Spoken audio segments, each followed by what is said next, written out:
Hunter x Hunter chapter 372. Alright. Listen. No. Listen. Just listen.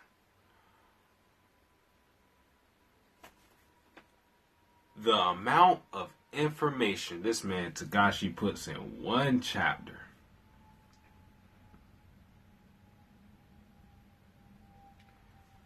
When I make these review videos, I call them reviews. It's more of a reaction. Although I'm not live reading it, but I usually read the chapter, get my thoughts together, and make the video. I don't write notes when I make these videos. Every time I read a Hunter x Hunter chapter, I have to take notes. The amount of information in this chapter, it was only like 17 pages. And yet, it's like so many points that you can dive into. If you really were to do a detailed video of this, it could last up to 40 minutes. That's how much information is put into it. But I'm going to try my best. Not going to lie. There's going to be some cuts in here. This is going to be ugly, but let's dive into it, I guess. We have Yurinov, who is the bodyguard of the first prince, Benjamin, I believe. And off topic, Yurinov is just an ugly nigga. I don't know why I feel the need to say that, but every time I see this man's face, it's like, bruh, he's creepy. He's just so creepy, bruh. His eyes. I don't know what it is about exactly, because it's more than just the eyes. But Yurinov is just creepy as fuck. I mean, he's pretty cool that he can tell if someone is a novice at using nin or whatnot just by looking at them and looking at their aura a certain way. He can tell what category you belong to. That's pretty cool. But he's just an ugly nigga, man. I gotta put it out there. So if you remember when Kurapika was teaching these bodyguards nin, Kurapika specifically asked people to raise their hand if they already knew nin prior to being in this lesson. And of course, Yurinov noted that I think it was like 3 or 4 people that knew nin but did not raise their hand. And we see 2 other people who didn't raise their hand, and they're both bodyguards of the 9th Prince, Hawkenberg.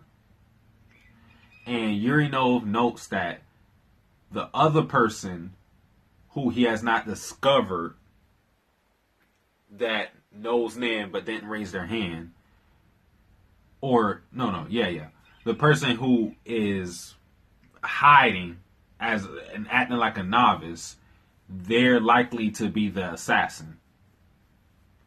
And we have no idea who this is. So, that's the thing. We have these 2 people. These 2 people. The 9th bodyguard prince. Just said that wrong. The 9th prince's bodyguard and the 3rd prince's bodyguard. And they're talking to Kurapika like after the lessons are over and whatnot. And they're basically trying to form an alliance. Because the 9th prince, as at least what the bodyguards believe, the 9th prince does not want to be in a succession war. And we've seen him try to opt out with his father. However, he's still in it. We don't know what happened with that conversation, but he's still in a succession war. So obviously he's still trying to win or at least get out as far as we know. And the third prince, he's trying to form an alliance with Kurapika. But we already know from seeing the third prince, he's not exactly trying to opt out. But if there's a way that he doesn't have to shed blood, he'll gladly do it. But if he has to do it, he's going to do it. I mean, he's not like Benjamin, where Benjamin is just rolling up on you by himself, one-man army, and just putting down the work. But he'll still do the dirty work, is what I'm saying. And I'm going to be honest, I have no clue what exactly they were talking about. Kurapika, they were basically, the ninth prince basically was trying to figure out why he has this mark on him. It was the feather mark that we believe was from the Nimbies, from Hawkenbird's Nimbies. And Kurapika says that this is because of the will, of the aligned will of all the bodyguards in Hawkenbird. And I'm sitting here like, huh? What? Now, I'll be gladly educated by anybody that can comment and explain to me what is going on. Because I had no clue what that conversation meant. But as far as I could tell, he was just saying basically that this mark was because of the will of the bodyguards all aligned. And they basically just had the same common goal. And I also believe that Kurapika stated that with this aligned goal, there's also risk involved. So, yeah. I'm left in the dark, but it's dark continent, so fuck it, I guess. We cut to Hanzo. No. Actually, before that, the 13th Prince's Nimbies. Last time we saw his Nimbies, he wasn't exactly small per se, but just to give an analogy, he was like Steph Curry, alright? We see the Nimbies this chapter. This nigga was dieseled. He was huge. He went from like Steph Curry to Shaquille O'Neal in a matter of hours. Yeah, hours, if you think about it. Hours. And Bisky and Hanzo attribute this to the fact that he's going through stress, anxiety, fear, because the 12th prince died.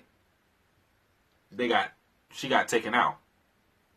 So, and they both had the same mother, so that was a close sister.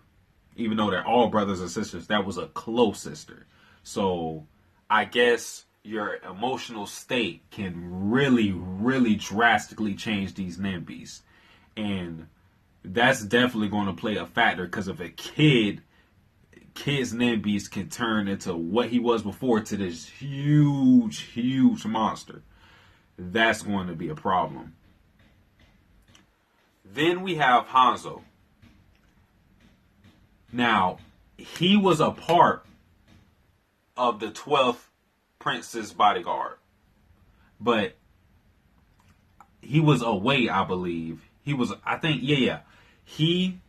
with the 13th Prince's bodyguards.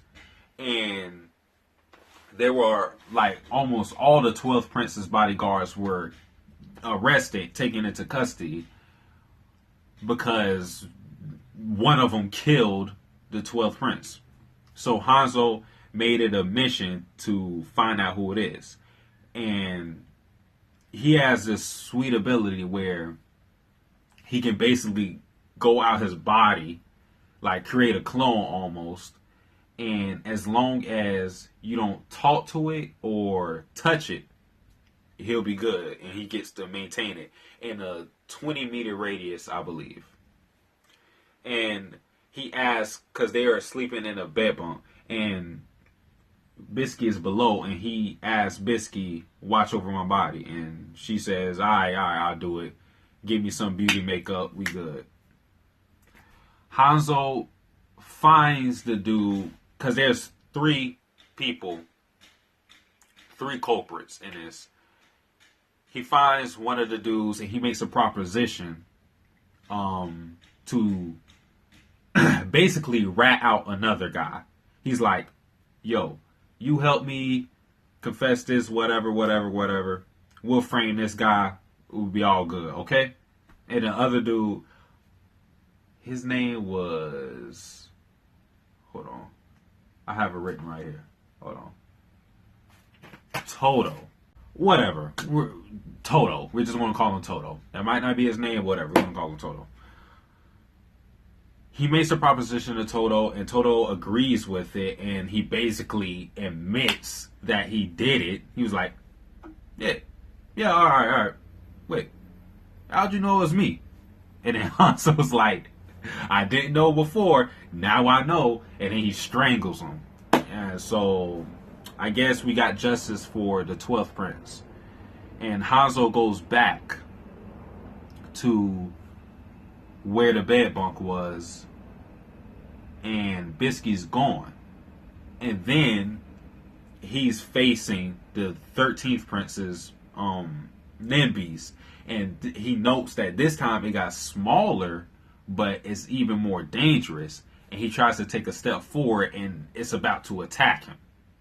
Also in the chapter, we have, and it was just 1 page, but yo, this dude is one of my favorite princes. I think he was the 7th prince. Cell. No, he's not the 7th. He's not the 7th. That's the dude who be smoking them green leaves. Yeah. I think he's the 8th prince then. Yeah, because the 6th prince is Tyson. The 7th prince is Lazarus, I think his name is. 9th is Hawkingbird. So yeah, I believe he's the 8th prince. Cell. This dude don't give a fuck. I don't give a fuck. You're in the succession war where everybody's trying to take out each other, and he has shown nothing. No plan, nothing. He has been chilling in his bed with these hoes since the beginning, since he's been on a boat. He's been just chilling with his hoes. Boats and hoes.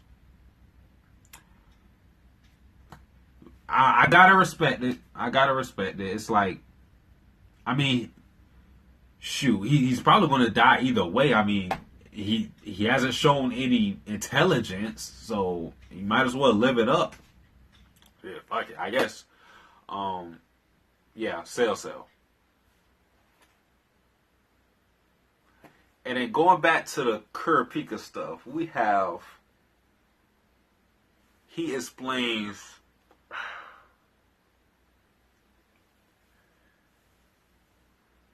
a manipulator's ability, and he puts it into 2 categories: compulsory and half compulsory. And he describes compulsory as you being able to manipulate someone's mind, body, actions, everything. So basically mind control. And he describes the second one as being you control their actions, but in a certain degree, like a requirement. I'm not going to lie, this stuff is confusing. But I guess the 9th princes fall in the latter category, the half compulsory. I don't know.